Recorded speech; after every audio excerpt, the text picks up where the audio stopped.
যে জিনিসের শিকড়ের সমস্যা রয়েছে অথবা যার মূলেই সমস্যা থাকে সেখান থেকে ভালো কিছু বের হয় অথবা সেখান থেকে ভালো কিছু আউটপুট আসে, এটা আসলে কোনো সায়েন্টিফিক কথা না। আমি ওনাকে বললাম যে আপনার বইগুলো আমি পড়বো, পাশাপাশি আমিও আপনাকে কিছু বই দিব, আপনাকে সেটাকে পড়তে হবে। তো তখন তিনি এটাতে রাজি হলেন না এবং একটা পর্যায়ে এসে তিনি মানে বললেন ছাত্র শিবির করার পিছনে সবচেয়ে বড় যেটি আমাকে অনুপ্রাণিত করেছে আদর্শিক স্পষ্টতা। আমি ছাত্র শিবির করার আগেও অনেক সংগঠনের সাথে সম্পৃক্ত ছিলাম অথবা জানার চেষ্টা করেছিলাম, বোঝার চেষ্টা করেছিলাম। সঙ্গত কারণে আমি সে সংগঠনের নাম উল্লেখ করব না।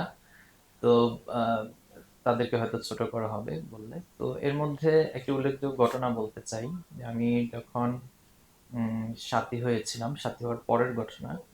তো একজন ভাই আমাকে অনেকভাবে বোঝানোর চেষ্টা করেছেন যে আসলে শিবির যারা করে তারা তারা ভালো, কিন্তু তাদের শিকড়ে সমস্যা রয়েছে অথবা তাদের যে উৎস সে উৎসে সমস্যা রয়েছে।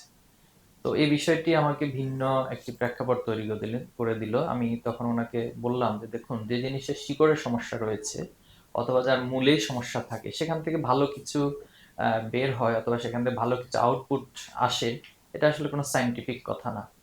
তো এরপরেও তিনি আমাকে অনেকভাবেই বোঝানোর চেষ্টা করেছেন, বিশেষ করে ওনাদের দলের কিছু সবক রয়েছে, বই রয়েছে। তো আমাকে সেই বইগুলো পড়ার জন্য উৎসাহিত করলেন। পরে আমি ওনাকে বললাম যে আপনার বইগুলো আমি পড়বো, পাশাপাশি আমিও আপনাকে কিছু বই দিব, আপনাকে সেটাকে পড়তে হবে। তো তখন তিনি এটাতে রাজি হলেন না এবং একটা পর্যায়ে এসে তিনি মানে বললেন যে আসলে আপনাদের জন্য দোয়া করা ছাড়া কোনো উপায় নেই। তো তখন আমি ওনাকে বলেছিলাম যে আপনিও দোয়া করুন, আমিও দোয়া করি, কারণ আল্লাহ তাআলা হেদায়েত যার জন্য যেখানে লিখে রেখেছেন সেখানে হবে। তো পরবর্তীতে আলহামদুলিল্লাহ ছাত্র শিবিরের সাথে আমার সম্পৃক্ত হওয়া, আমি শুরুতে বলেছি আদর্শিক স্পষ্টতা একটি বড় বিষয় ছিল। এরপর ছাত্র শিবিরের মাঝে গ্রুপিং ছিল না, যেটা অন্যান্য দলগুলোতে অনেক বেশি হয়ে থাকে। এরপর ছাত্র শিবির একটি শৃঙ্খলিত দল, এখানে নেতা হওয়ার জন্য একটা অসুস্থ প্রতিযোগিতা, এটা কারো মাঝে কাজ করে না। পাশাপাশি ভ্রাতৃত্ব ভালোবাসার একটা অনুপম পরিবেশ, যেটা ছাত্র শিবির ইন্টারনাল বিউটি হিসেবে পরিচিত।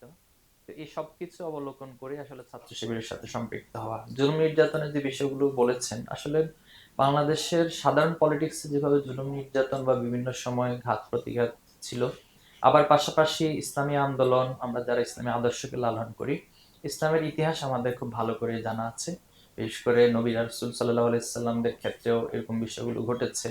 পাশাপাশি আমরা যদি আল্লাহ রাসূল সাল্লাল্লাহু আলাইহি সাল্লামের দিকেও তাকাই, রাসূলুল্লাহ সাল্লাম একটা সময় সমাজে সবার কাছে আলামিন হিসেবে পরিচিত ছিলেন এবং একটা পর্যায়ে ওনাকে ব্যক্তি হিসেবে, মানুষ হিসেবে সবাই ভালো হিসেবে স্বীকৃতি দিয়েছিল।